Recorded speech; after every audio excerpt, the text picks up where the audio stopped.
복음을 위하여 모든 것을 행하라. 그런 주제로 말씀을 전하겠습니다. 복음을 위하여 모든 것을 행하라.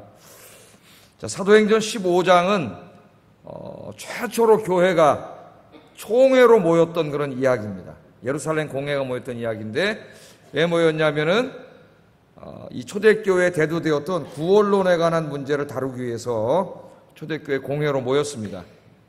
그러니까 지금 바울과 바나바가 1차 선교를 하고, 그죠? 1차 선교를 하고 이제 갈라디아 지역을 다 선교를 한 다음에 다시 모교회인 안디옥 교회로 돌아왔어요. 그래서 거기서 이제 좀 안식을 취하고 있는데 갑자기 저 유대 땅에서 예루살렘에서 올라온 몇몇 유대 그리스도인들이 와서 구원론에 대해서 가르치는데 바울과 바나바가 가르친 구원론과는 다른 구원론을 가르치는 거예요.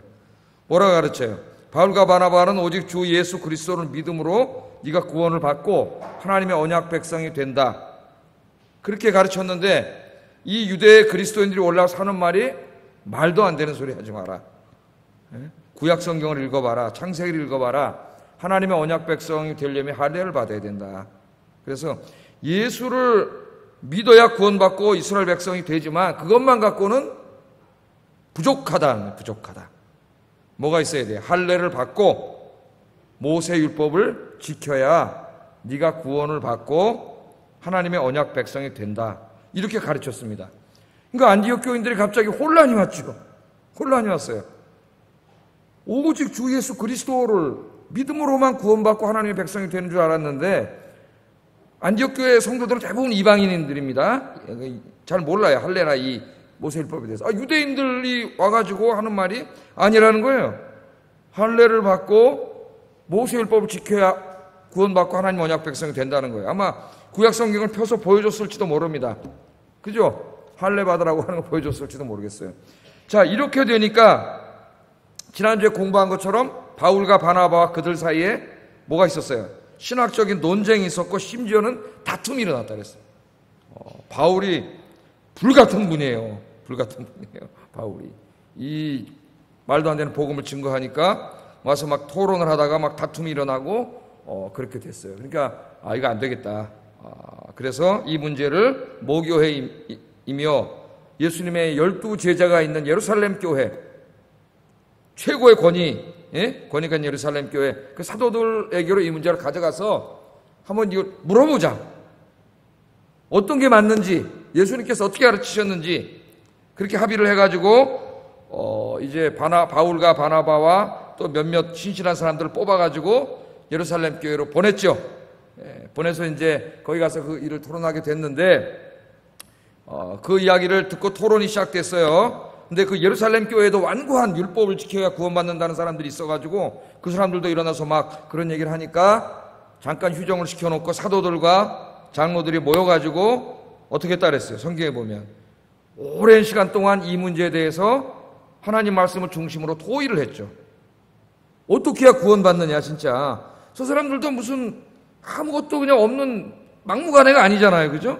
어떻게 보면 상당히 일리가 있단 말이죠. 분명히 구약 성경에는 하나님 언약 백성이 되려면 할례를 받아야 된다 그래서 모세도 광야에서 할례를 하나님 받게 하셨고 다 할례를 받게 했는데 갑자기 왜 할례를 폐지하느냐 상당히 문제가 되는 거예요. 그래서 이걸 심도 있게 이제 토의를 했죠. 다 신학적인 토의를 한 다음에 제일 먼저 누가 나와서 이야기를 했어요. 연설을 했어요.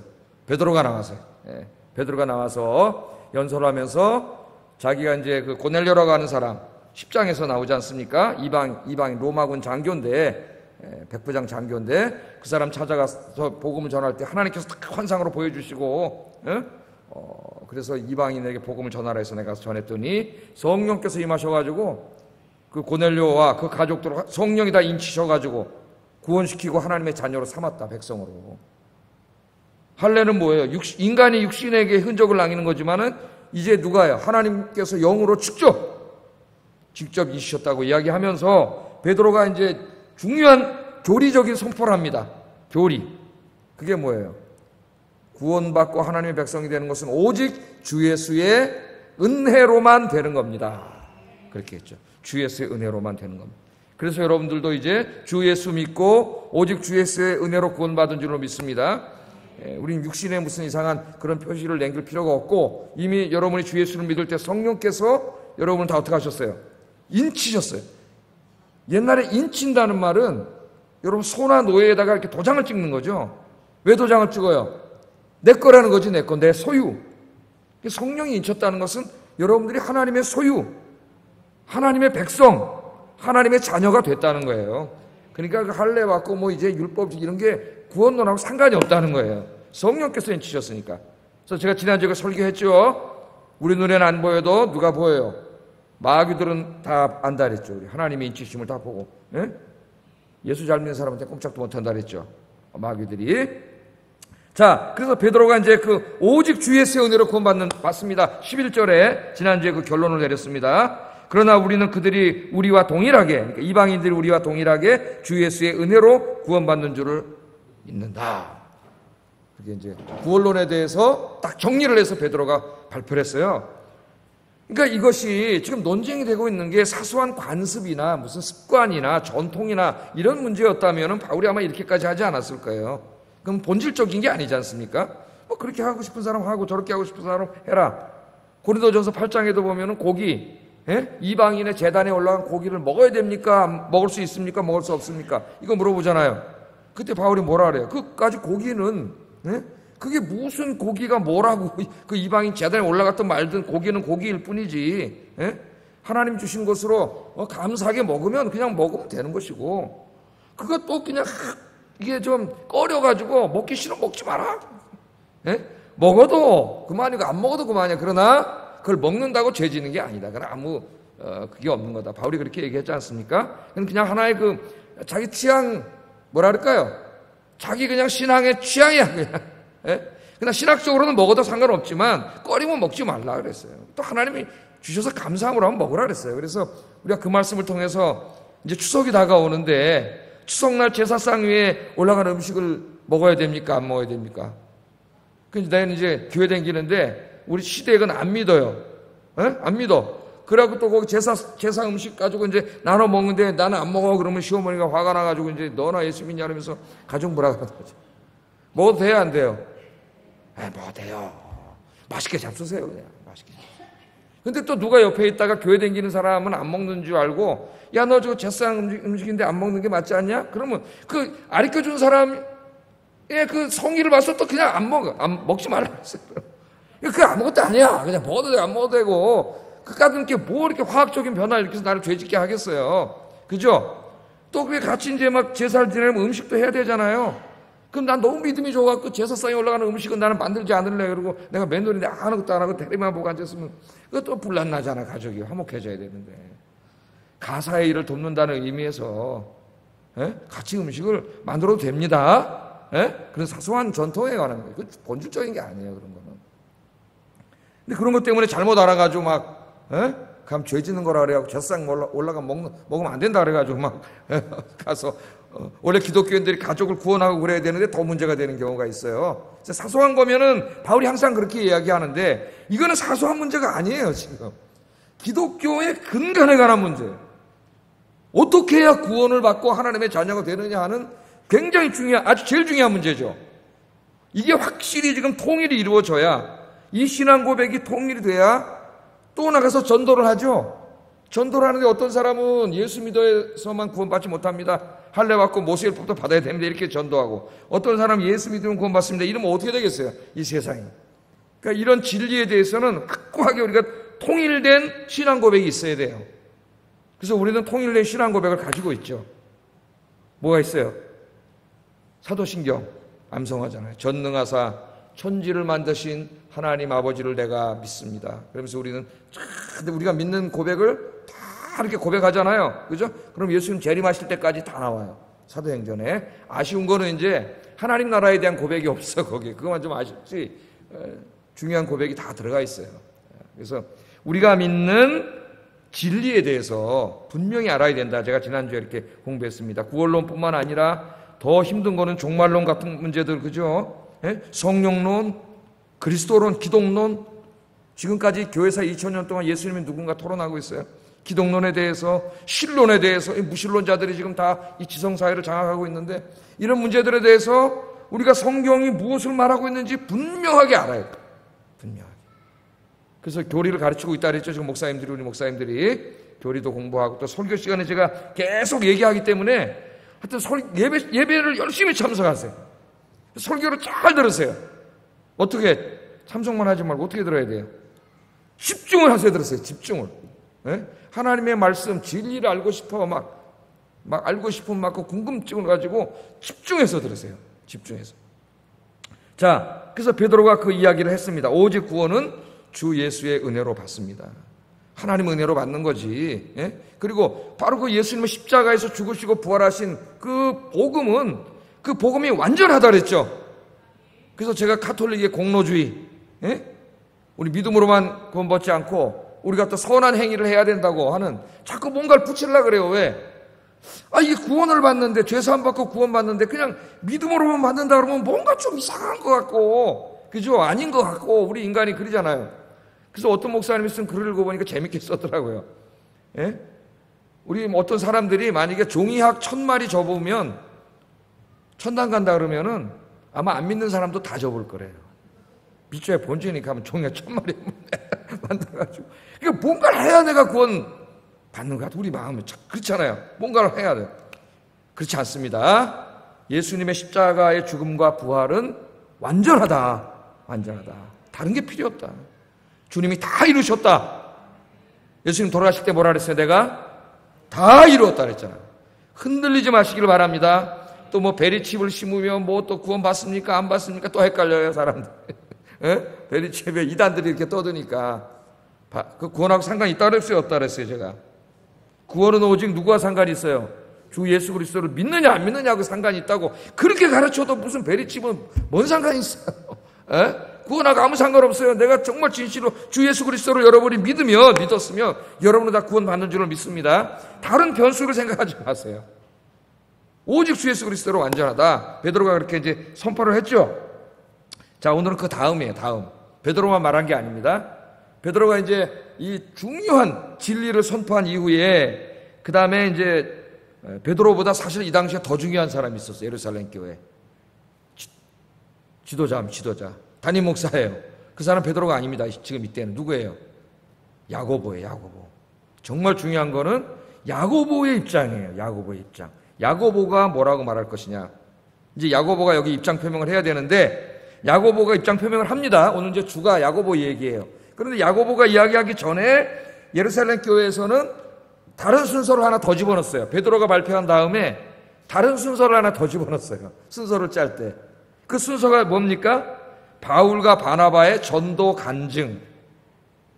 야고보가 신학적으로 결론을 내리기 전에 전도 간증 이야기를 하나 중간에 더 집어넣었어요. 12절 한번 읽어보겠습니다. 시작.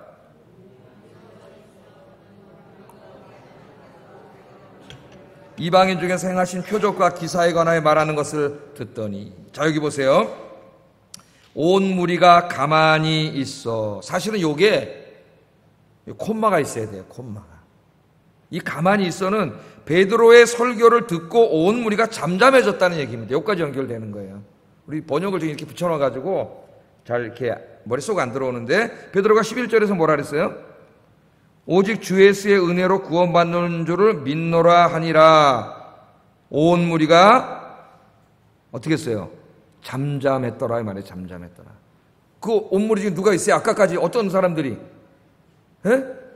할례를 받고 모세법을 지켜야 된다, 예수만 믿으면서 구원받는다는 게 말이 되냐, 시끄럽게 했던 사람들이 어떻게 했다는 거예요? 베드로의 설교를 듣고 잠잠해졌어요. 잠잠해졌어요. 오직 주 예수의 은혜로 구원받습니다. 잠잠해졌어요. 그때 그 다음에 누가 일어났습니까? 바나바와 바울. 바나바와 바울은 나가서 이제 교회에서 순서를 줘가지고 이야기를 하는데, 바울은 누구예요? 신학자입니다. 여 베드로, 야고보 여 비할 바가 아니죠. 바울은 최고의 구약학자고 당대 최고의 학자예요. 신학적으로 그냥 팍 설명할 것 같은데 신학 얘기 하나도 하지 않아요. 바울과 바나바가 나서 뭐 얘기해요? 하나님께서 자기들로 말미암아 이방인 중에서 행하신 표적과 기사에 대해서 이야기했다.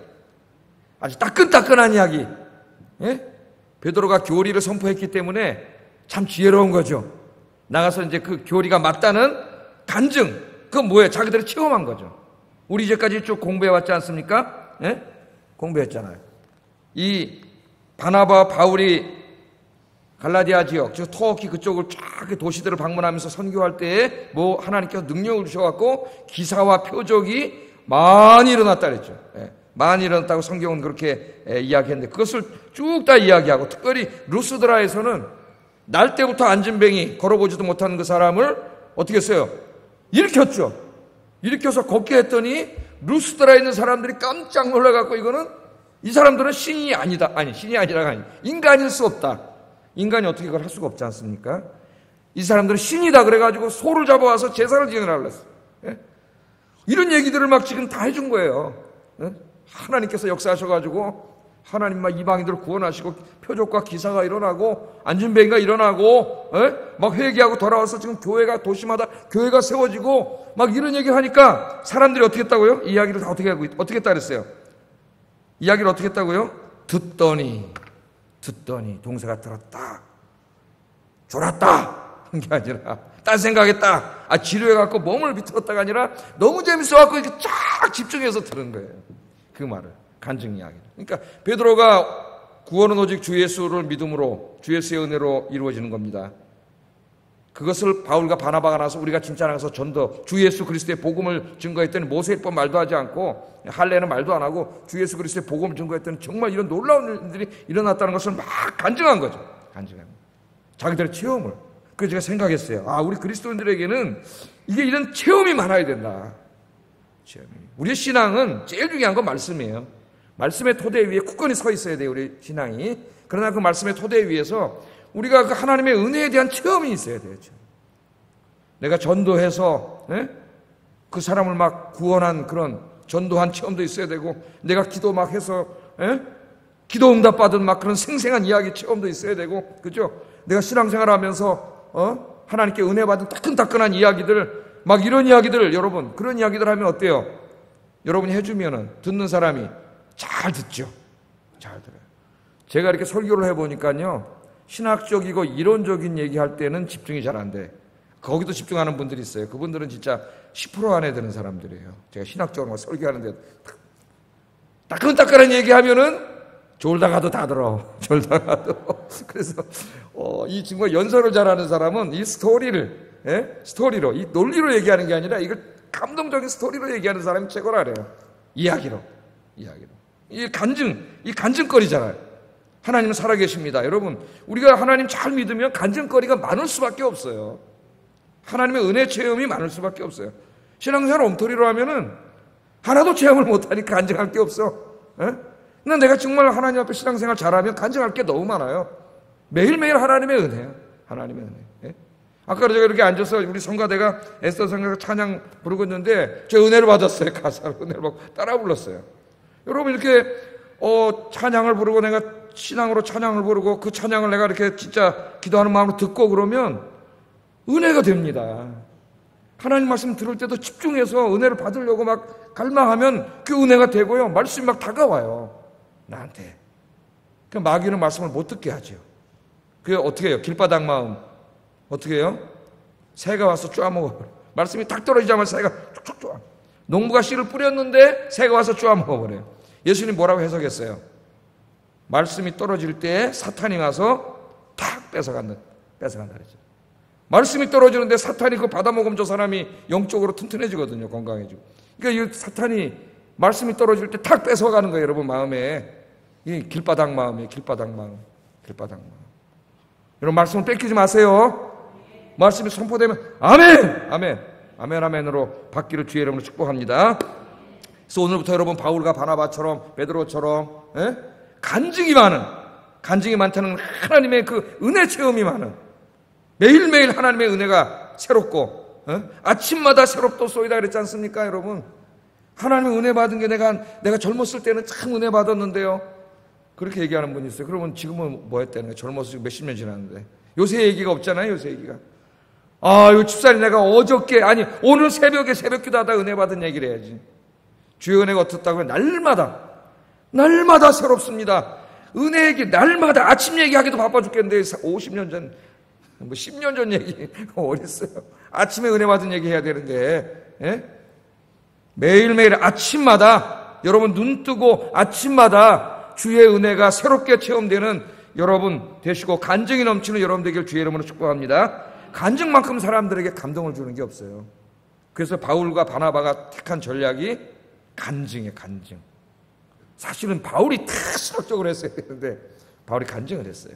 그리고 이제 그러니까 마음이 더 열렸겠어요, 안 열렸겠어요? 사람들이 긴가민가 하다 이렇게 중간쯤 사람들이 더 마음에 확신이 이제 생기고 막 체험을 얘기하니까 막 더 그렇게 됐겠죠. 그때 이제 야고보가 탁 마지막으로, 지도자는 항상 언제 일어나요? 제일 마지막에. 제일 마지막에. 촬영 정점을 탁 찍어야 되잖아요. 야고보가 딱 일어나니까 이제 야고보 누구예요 여기? 예수님의 제자입니까? 12제자 야고보는 이미 죽었어요. 우리 공부했습니다. 순교당했어요. 그 야고보 아니에요? 예수님의 동생이에요. 동생. 아무래도 사람들이 볼 때 예수님의 동생이니까 좀 더 뭔가 이렇게 좀 그 있었을 것 같아. 내가 볼 때는 내가 예루살렘 교회 사람이라 할지라도. 그러나 이제 기독교 전설에 의하면은 굉장히 신령하고 야고보가 그런 사람이었던 것 같아요. 그래서 우리가 이제 야고보가 일어나가지고 이 문제에 대해서 이야기합니다. 야고보 얘기가 결정적이에요. 야고보가 만일 일어나가지고 할례를 지켜야 됩니다. 그러면 이제 이 교회는 반동강 나는 거예요, 이제. 그럼 또 바울이 가만히 있을 리가 없고 거기서 이제 난리 나는 거예요. 이 야고보가 중요해요. 야고보가 일어나서 자신의 입장을 이야기하려고 이제 단위에 탁 쓰니까 사람들이 쫙 섰겠죠. 이런저런 토론이 있었는데 여러분 우리 교회에서 제가 나와서 마지막에 이제 딱 제 입장을 얘기하겠습니다. 그러면 제일 중요하잖아요. 사람들이 딱 쳐다볼 거 아닙니까? 야고보가 나왔어요. 그래서 야고보가 이제 연설을 하는데 자기 입장을 발표를 하는데 그걸 듣기 전에 잠깐 야고보에 대해서 잠깐 생각해 보겠습니다. 야고보는 예수님의 육신의 동생입니다. 그러니까 육신의 어머니가 누구예요? 마리아, 아버지는 요셉. 근데 요셉은 좀 뒤에 가면 나오지 않아요. 아마 일찍 죽었던 것 같아요. 그 마리아와 요셉이 결혼을 했는데 예수님은 물론 이제 성령으로 잉태해서 성육신하신 것이고 둘이 결혼해서 자녀들을 낳았습니다. 그러니까 육신의 동생이라 그러는데 우리 한번 마가복음 13장 53절 55절 같이 한번 읽어보겠습니다. 시작.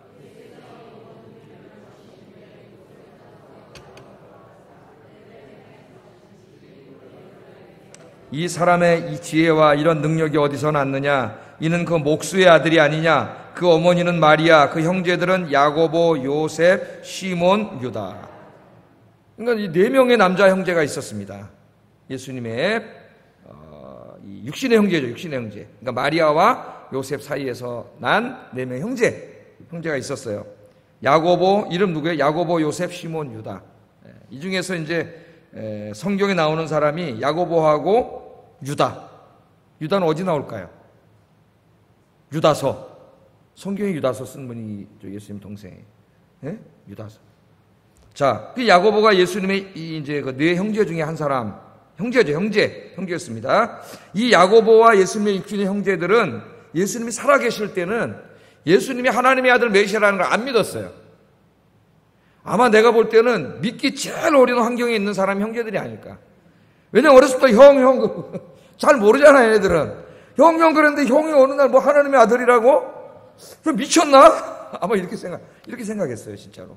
그 예수님 미쳤다 그러잖아요. 귀신 들렸다고 사람들이 그러니까 예수님 데리러 왔어요, 가족들이. 그러니까 어떻게 보면은 예수님을 믿기에 잘 어려운 환경에 있던 사람들이었을 거예요. 이 사람들. 그렇죠? 어렸을 때 형아 그러고 막 형 그랬을 텐데. 그런데 처음에는 믿지 않았습니다. 그 요한복음 7장 3절 5절에 나와요. 안 믿었다는 게. 같이 읽어보겠습니다. 시작.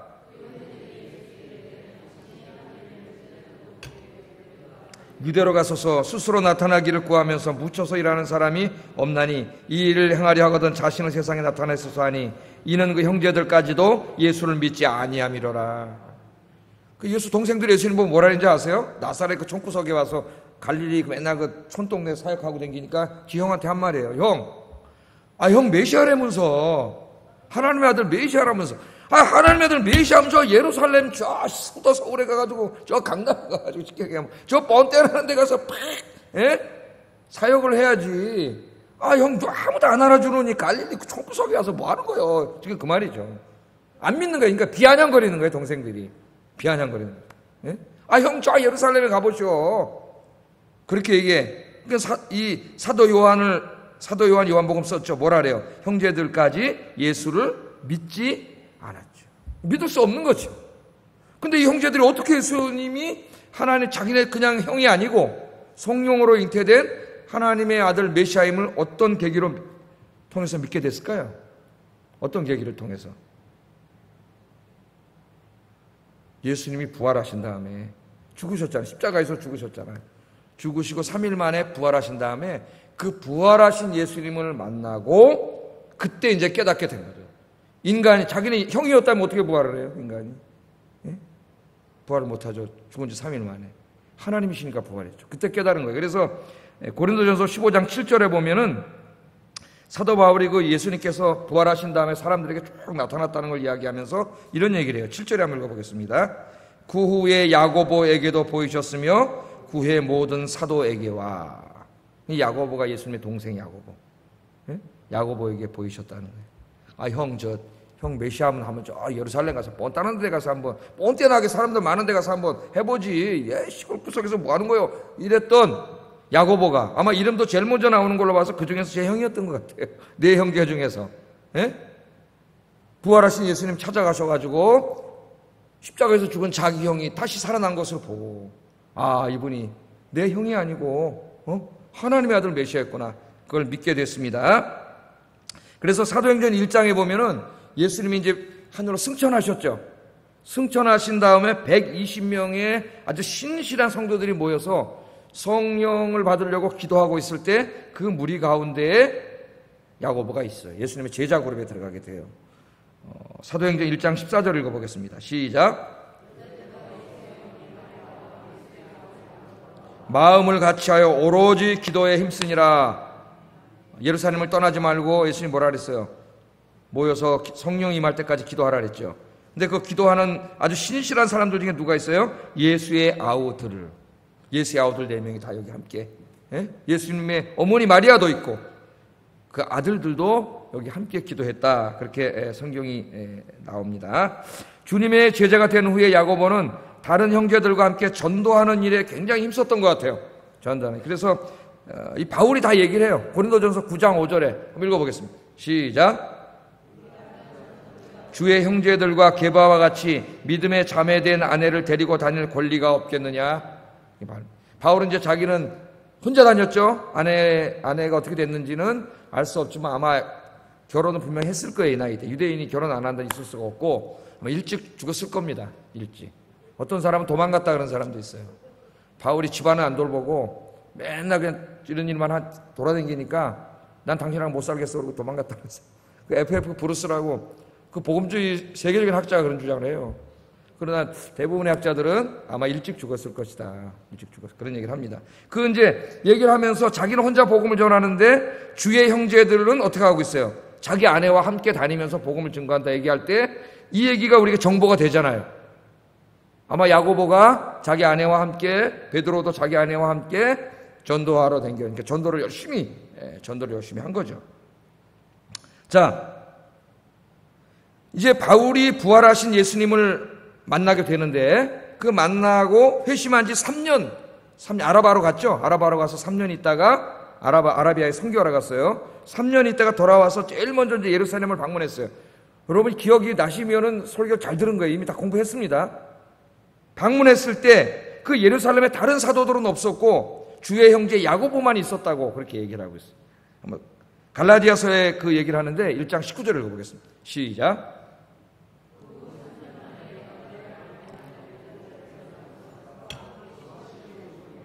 주의 형제 야고보 외에 다른 사도들을 보지 못하였노라. 그러니까 아마도 이제 예수님의 다른 12사도들은 돌아다니면서 복음 전하고 선교하러 돌아다니는 일에 힘썼던 것 같습니다. 그 제가 공간복음에서 강의할 때 설교를 했는데 예수님의 12제자는 사도 요한 빼고는 다 순교했어요. 인도에 가서 순교하고 어디 가서 순교하고 저 아프리카 순교 다 순교했어요. 그러니까 이제 예수님의 12사도가 전도하러 이렇게 선교하러 돌아다녀서 예루살렘 교회를 비워놓으면서 자연스럽게 예루살렘 교회의 책임 목회자가 누가 된 거예요? 야고보가 된 거예요. 야고보가. 그러니까 3년 바울이 회심하고 3년 후에 첫 번째 예루살렘 갔을 때 베드로하고 야고보밖에 없었으니까 여기.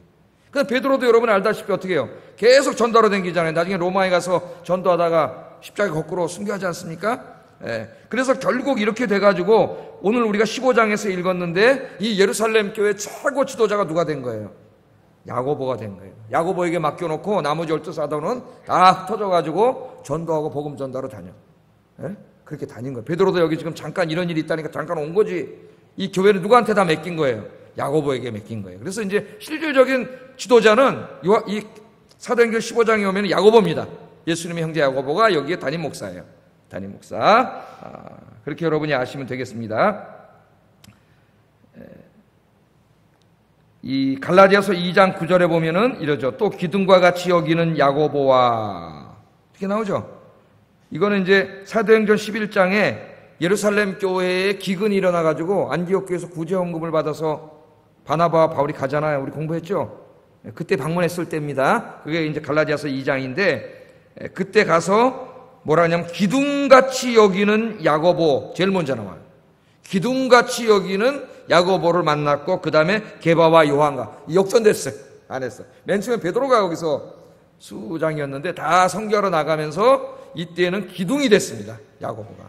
그리고 오늘 15장에서는 완전히 지도자가 됐어요. 이 야고보가. 그리고 이 야고보는 AD 62년에 유대 제사장 아나누스에 의해 율법 파괴자로 지목되고 결국 유대 공회에 끌려가서 재판을 받습니다.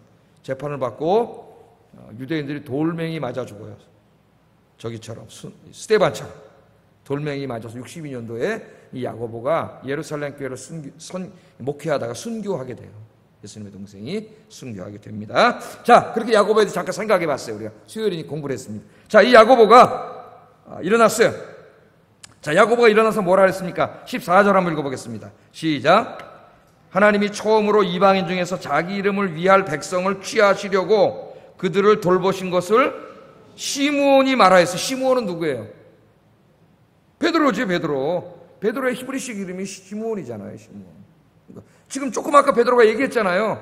바울과 바나바가 얘기한 건 언급하지 않습니다. 야고보가. 베드로가 얘기했다는 거예요. 체험을 통해서 하나님이 어떻게 했다고 이방인들을 자기 백성으로 삼으시려고 구원하신 것을 좀 전에 베드로가 여러분에게 이야기했습니다. 그 말이죠. 그렇게 얘기한 거예요. 이야기했습니다. 그렇게 이야기를 합니다. 자, 그렇게 이야기를 하면서 베드로의 그 주장이 맞습니다. 맞습니다. 14절 15절 한번 같이 읽어보겠습니다. 시작. 그들을 돌보신 것을 시므온이 말하였으니 선지자들의 말씀이 이와 일치하도다. 아까 베드로가 이야기한 것, 오직 주 예수의 은혜로 구원받고 하나님의 백성이 된다고 하는 그 베드로의 말은 구약의 선지자들의 가르침과 어떻게 한다고요?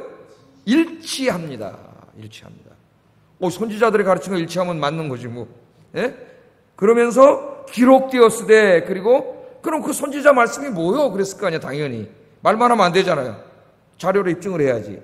그래서 그 말씀을 인용한 아모스 9장 11절 12절을 인용했어요. 아모스 9장 11절 12절입니다. 같이 한번 읽어보겠습니다. 시작.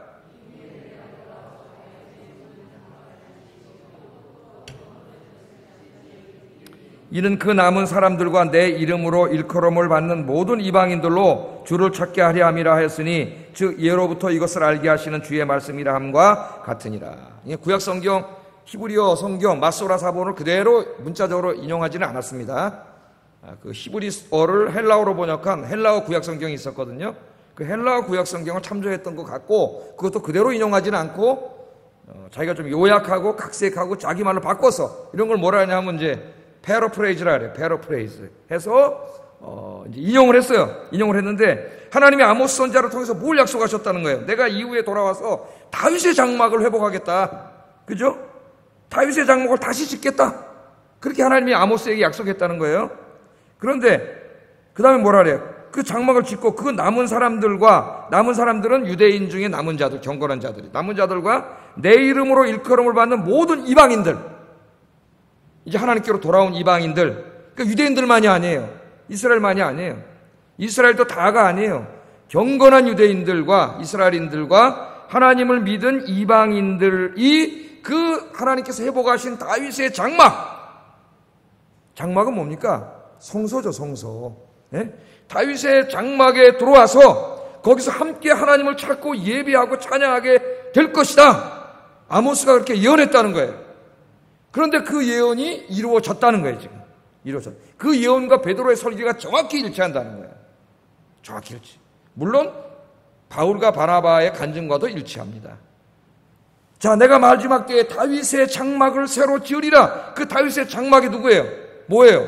다윗의 후손으로 오신 예수 그리스도가 지으신 하나님의 교회예요. 하나님의 교회. 그 하나님의 교회가 지금 예루살렘 교회에 세워졌고 그 안에 지금 어떻게 돼요? 이방인들과 유대인들이, 이스라엘 사람들이 함께 하나님을 찾고 예배를 드리게 되지 않습니까? 그 일들이 베드로를 통해서 이루어졌고 지금 바나바, 바울을 통해서 계속 이루어지고 있죠. 가서 주 예수의 복음을 증거하는 데마다 교회가 세워지고 그 교회 안에 이방인들과 이스라엘 사람들이 함께 들어와서 하나님을 예배하는 일들이 이루어지고 있잖아요. 이루어지고 있죠. 그 이야기를 하면서 지금 야고보가 이것은 베드로가 이야기한 것은 그냥 자기 생각을 이야기한 게 아니고 아모스 9장 11절 12절에 하나님이 약속하신 그 약속이 성취된 것이다는 거예요. 성취된 것. 정확히 일치한다는 거예요. 성취된 것이다. 그러므로 이 일은 하나님이 하십니다. 하나님이.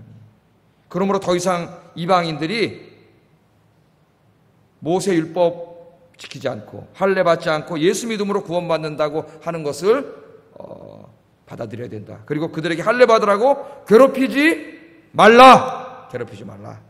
그렇게 오늘 결론을 내립니다. 이 결론으로 모든 논쟁이 깨끗이 정리가 됐어요. 깨끗이 정리됐어요. 자, 왜 정리가 됐다고 생각했어요? 단순히 야고보의 어떤 담임 목사의 그 권위 때문에 이게 잠잠해졌다고 생각하십니까? 그 바리새인들, 유대인들이 그냥 잠잠해질 사람들이 아니에요. 그것 때문에. 왜? 하나님의 말씀이기 때문에 순종한 거예요. 하나님의 말씀. 야고보가 그냥 얘기한 게 아니에요. 내가 담임 목사니까 나 무조건 내 말 따르시오가 아니에요. 베드로의 이야기가 맞습니다. 정확히 선지자의 글과 일치합니다. 그러면서 그 선지자의 글 아모스 9장 11절 12절을 갖다가 이야기하고 그것을 해석하면서 바로 이것이 성취된 겁니다. 해석을 하잖아요. 그러니까 우리가 여기서 배워야 돼요. 교회 안에 이런저런 일이 이루어지거나 또한 어떤 교리적인 문제가 이루어지거나 이런 문제가 있을 때 항상 우리는 뭘 중요시해야 돼요? 내 생각, 내 철학, 내 가치관, 내 이념 이런 거 다 필요 없어요. 뭐가 제일 중요해요? 하나님의 말씀이 제일 중요해요. 하나님의 말씀이 뭐라고 하는가? 그게 제일 중요하죠. 아무리 베드로가 이야기했고 바울이 얘기했다 할지라도 하나님의 말씀과 어긋난다면 아닌 거예요. 아무리 세계의 최고의 신학자가 이야기했다 하더라도 하나님의 말씀과 어긋나면 아닌 거죠. 틀린 거예요. 그래서 야고보는 하나님의 말씀, 쭉 자기가 묵상해왔던 하나님의 말씀으로 이 문제를 해결했고 하나님의 말씀으로 해결하니까 모든 사람들이 다 어떻게 해요? 다 순종하잖아요. 하나님의 말씀. 하나님의 말씀이니까 조금 아까까지 시끄럽게 하고 할례를 받아야 된다, 모세율법을 지켜야 된다 하는 완고한 유대인들이 그 말씀 앞에 잠잠해지고 그 말씀 앞에 다 순종하잖아요. 순종해. 그러니까 교회가 더 이상 분란이 없고 어떻게 해야 이방인들이 구원받는가 하는 문제가 확실히 해결이 됐어요. 그래서 여러분 이걸 우리가 배워야 됩니다. 항상 말씀 앞에 무릎 꿇고 말씀을 통해서 해결하려고 노력하고 그러려면 더 말씀을 묵상하고 말씀 붙잡고 사시는 여러분들에게 주의 이름으로 축복합니다. 교회 일만이 아니라 여러분 개인의 일도 마찬가지예요. 내가 어떤 일을 해야지, 어떤 사업을 해야지, 어떤 계약을 맺어야지, 뭘 해야 시작해야지 할 때에 항상 제일 먼저 뭘 생각해야 돼? 이게 돈 나에게 얼마나 돈 많이 벌게 해줄까? 나 얼마나 성공하고 출세하게 해줄까? 그런 거 생각하기 전에 제일 먼저 뭘 생각해야 돼? 이게 하나님의 말씀에 비춰 생각해 봐야 돼요. 하나님 말씀에 비춰봤을 때 이게 옳은 일인가? 하나님이 기뻐하시는 일인가? 이게 제일 중요합니다, 여러분. 하나님 기뻐하지 않는 일인데, 말씀에 어긋난 일인데 해서 돈 많이 벌어봐야 아무 소용 없어요. 그 하나님 앞에 책망받아요. 그게 무슨 의미가 있어요?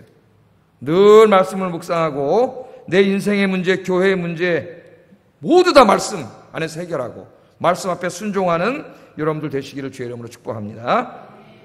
자, 마지막으로 결론 났습니다. 결론 났어요. 이방인들이 어떻게 구원받아요? 오직 주 예수를 믿음으로 구원받고 그것은 이미 아모스 9장 11절 12절에 그렇게 하시겠다고 하나님이 이미 예언하신 말씀 그게 성취된 것이다. 다 결론 났잖아요. 근데 야고보가 거기까지 하고 하나의 당부의 말을 합니다. 이게 참 중요해요. 오늘. 당부의 말. 그게 20절, 21절 같이 한번 읽어보겠습니다. 시작.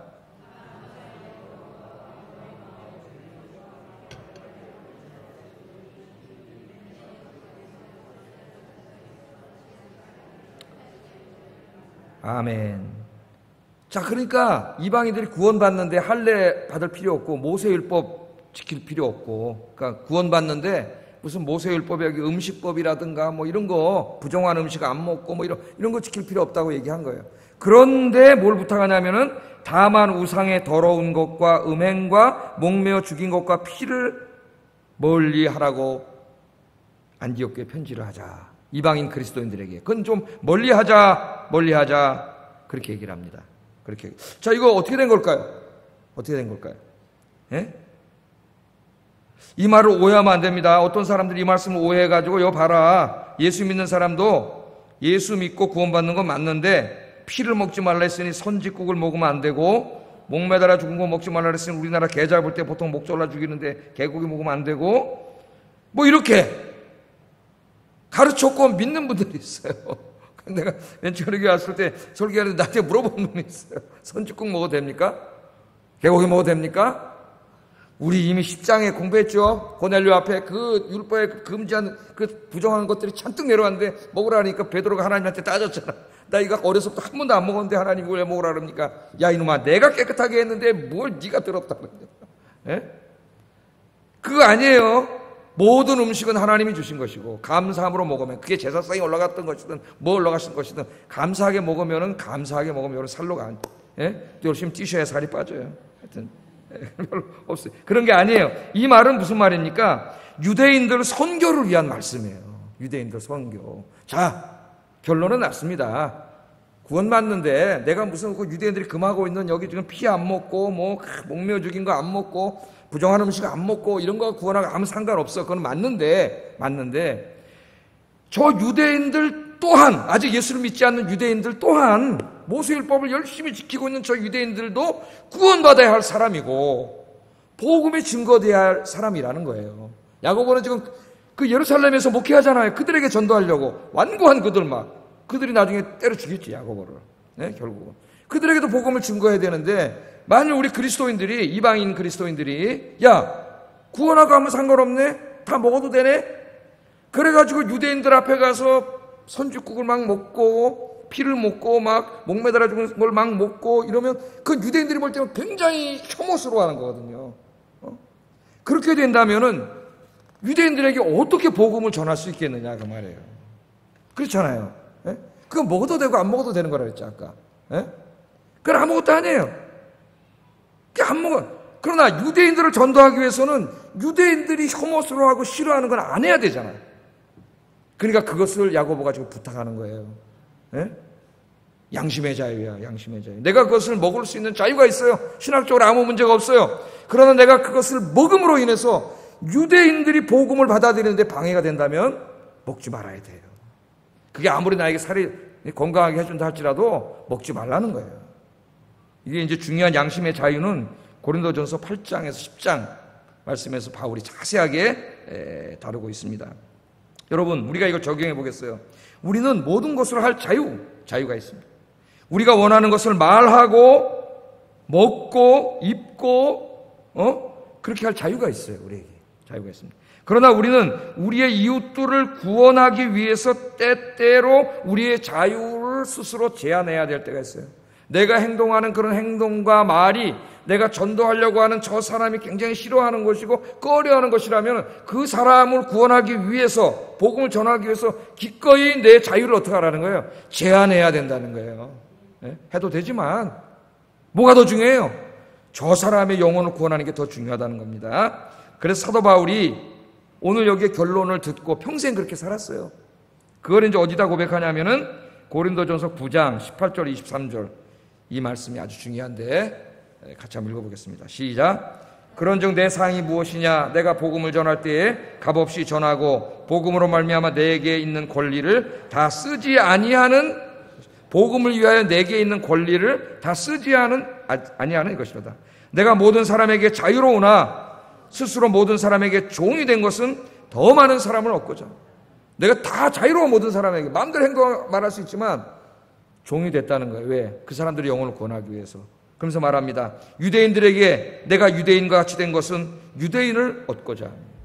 유대인들을 만났을 때는 그들이 꺼리껴하고 싫어하고 혐오스러워하는 거 안 했다는 거예요. 그런 거 해도 괜찮지만 안 했다는 거예요. 왜? 유대인들을 구원하기 위해서. 율법 아래에 있는 자들에게는 내가 율법 아래에 있지 아니하나 율법 아래에 있는 자같이 된 것은 율법 아래에 있는 자들을 얻고자 하며, 율법으로부터 자유로운 복음을 증거했지만 그 율법을 그렇게 중요하게 여기는 유대인들 앞에서는 그 율법을 일부러 범하지 않았다는 거예요. 왜? 그들이 싫어하면 어떻게 전도를 하겠어요? 자기 자유를 억제한 거죠. 그들의 영혼을 구원하기 위해서. 그러니까 얼마나 훌륭한 건지 한번 보세요. 율법 없는 자에게는 내가 하나님께 율법 없는 자가 아니요 도리어 그리스도의 율법 아래에 있는 자이나 율법 없는 자같이 된 것은 또 율법 없는 자들을 얻고자 하며 그들에게 맞춰줬다는 거예요. 내 삶. 약한 자들에게 내가 약한 자와 같이 된 것은 약한 자들을 얻고자 하며 내가 여러 사람에게 여러 모습이 된 것은 아무쪼록 몇 사람이라도 구원하고자 함이니 내가 복음을 위하여 모든 것을 행하면, 내가 오늘 제목을 여기다 적는 거예요. 내가 복음을 위하여 모든 것을 행하면 복음에 참여하고자 함이라. 아멘. 여러분 얼마나 훌륭한 사람입니까? 바울이 뭘 말하고 있어요? 바울은 오직 한 가지, 즉 복음 증거와 영혼 구원을 위해서 모든 것을 양보하며 살았다는 거예요. 한 사람의 영혼을 구원하기 위해서는 자신의 모든 자유를 포기했습니다. 한 사람의 영혼을 구원하기 위해서 삶의 다른 부분들은 모두 양보했어요. 십자가의 복음만을 제외하고는 바울은 자신이 만나는 모든 사람들에게 모든 것을 양보하고 그들에게 맞춰줬다는 거예요. 진리는 양보할 수 없죠. 복음은. 그 외의 모든 것은 다 양보했어요. 다 양보했어요. 여러분 안 믿는 배우자 있지 않습니까? 안 믿는 배우자를 구원하려면 우리는 배우자와의 관계 속에서 일어나는 모든 문제를 어떻게 해야 돼요? 맞추셔야 돼. 양보해야 돼. 내가 조금 자유가 있잖아요. 나도 저로 가고 싶은데 오늘 휴가를 간다 말하고 바다로 갑시다. 산으로 갑시다. 난 산으로 가고 싶은데 바다로 가자. 전도해야 되잖아요.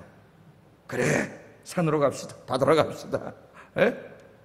그런 거예요. 이제 우리가 좀 쉽게 얘기하자면은 내가 맞춰줘야 된다는 거예요. 그렇게 안 믿는 부모님과 형제들 구원하려면 가족 안에서 벌어지는 모든 일에 내 권리도 있고 내가 하고 싶은 것도 있고 말하고 싶은 것도 있지만 그들에게 전도하기 위해서 좀 내가 참아주고 양보해 준다는 거죠. 양보해 준다는 거예요.